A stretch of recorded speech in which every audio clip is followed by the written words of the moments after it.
We turn now to Texas Republican Congressman Will Hurd, who announced this week that he would not run for re-election in 2020.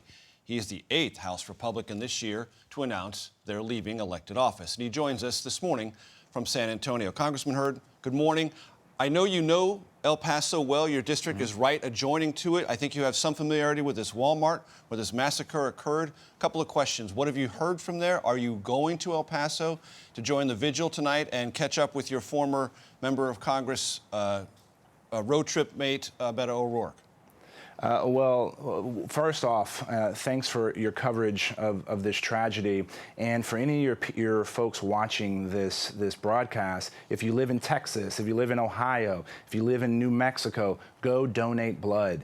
You can get on the Red Cross website to figure out how to do this. These communities need blood. They're going to need it for the next couple of days and the next couple of weeks. And also, if you see something on social media of someone talking about doing a heinous crime like this, take a screenshot of it and share it with local law enforcement or the FBI's website.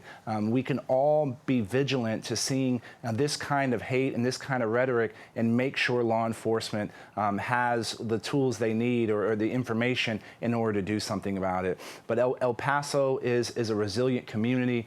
You have a number of families that are still praying and worried because their loved one is not out of the proverbial woods yet, that are still in critical condition.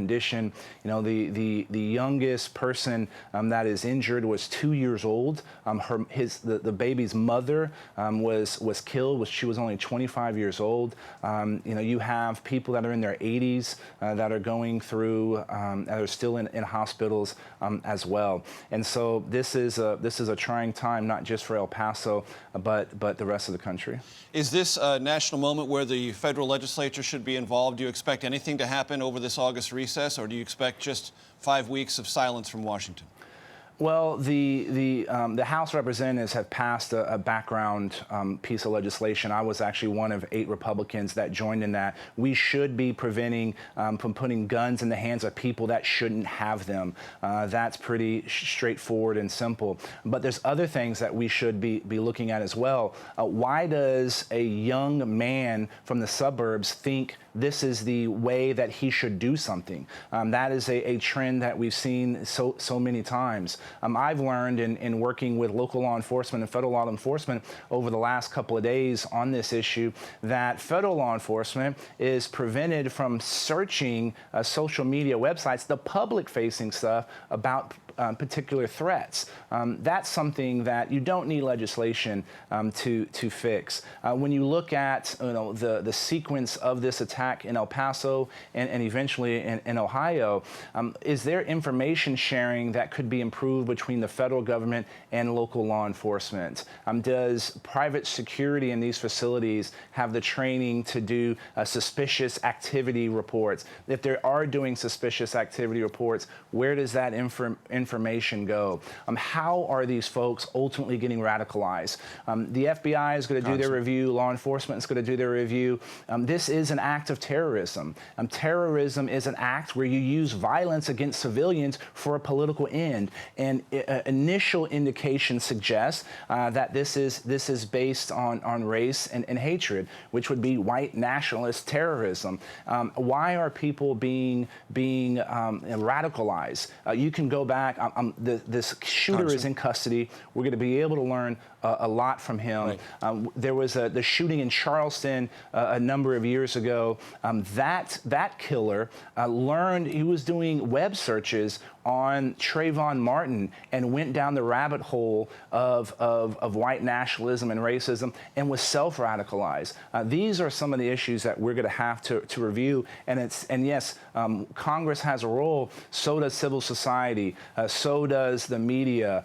This is an opportunity for us to focus on what unites us, not what divides us. Congressman, what role does President Trump play in this? You heard your former colleague Beto O'Rourke say he invites and tolerates racism. I think divisive rhetoric is not the way to go. I think he's denounced these attacks. He has an opportunity to be the uniter in chief, and I hope that's the way to go. But we can't just focus on just one person or just one entity. This is a problem that has many sources, and we need to be talking about all those sources in ways that every element of society can work on dealing with this challenge. Your land commissioner, George P. Bush, called this white terrorism and says it presents a real and ongoing threat in this country. Do you agree? I agree, and I would leave the analysis of this current activity and this current shooting in El Paso to the FBI. I know they are evaluating it and believing it is possibly a hate crime and fueled by this. Initial indications of this manifesto that the shooter wrote suggest that, and if it is, and that is indeed confirmed, then yes, this is white nationalism, terrorism, and this is something that we're seeing. And again, I mentioned Charleston as a perfect example. I think we don't know enough about what happened in Ohio to suggest that may be something similar, but I know local law enforcement and federal law enforcement is going to be turning over every rock and pursuing every lead. But again, I think the thing that I've learned in my time representing a very diverse district, 71% Latino, a 50-50 district, is that way more unites us than divides us. And when we focus on those things that unite us, we're going to be better off. Congressman, we want to continue this conversation. That's why we're not going to let you go. Please stay right there. We just need to take a quick break, but we'll be right back with Congressman Will Hurd.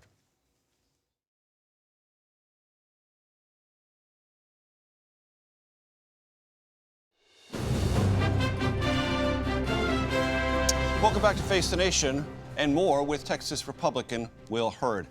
So, Congressman, you ran in 2018. As you said, it's a very competitive district. You won. Hillary Clinton carried your district in 2016.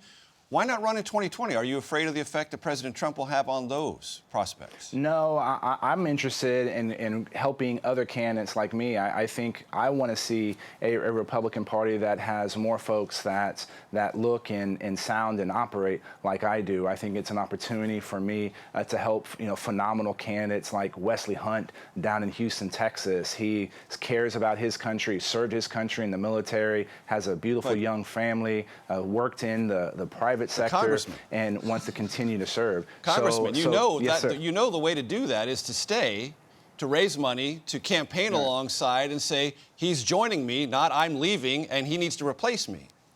Well, what I find interesting, and a lot of people have asked me that question, is that everybody thinks the end-all or be-all is actually being in Congress. The party is defined by the people that are in it, not necessarily the politicians. And so this gives me the freedom and flexibility to operate in other parts of the country. I'm also going to stay involved in that nexus of technology and law enforcement. You can do that outside of the halls of Congress. When you look at issues like artificial intelligence, artificial intelligence is important because whoever masters it is going to rule the world. And the most interesting things that's happening in that area is outside of the federal government. So I'm looking forward to continuing to serve my country.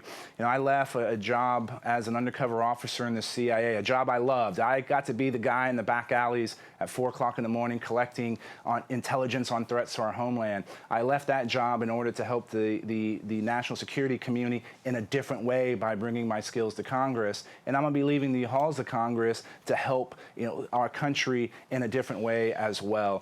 So I'm excited about the next couple of months because we still have a lot of work to do in Congress, but I'm also looking forward to building a Republican Party of the future. Before I let you go, John Ratcliffe, a colleague of yours, was for a very brief period of time suggested by the president to be the new leader of the Director of National Intelligence. He's now pulled out.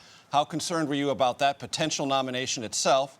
And how concerned are you about the general state of the intelligence community without a leader and with the president and the White House appearing indecisive about how to replace outgoing DNI Dan Coats?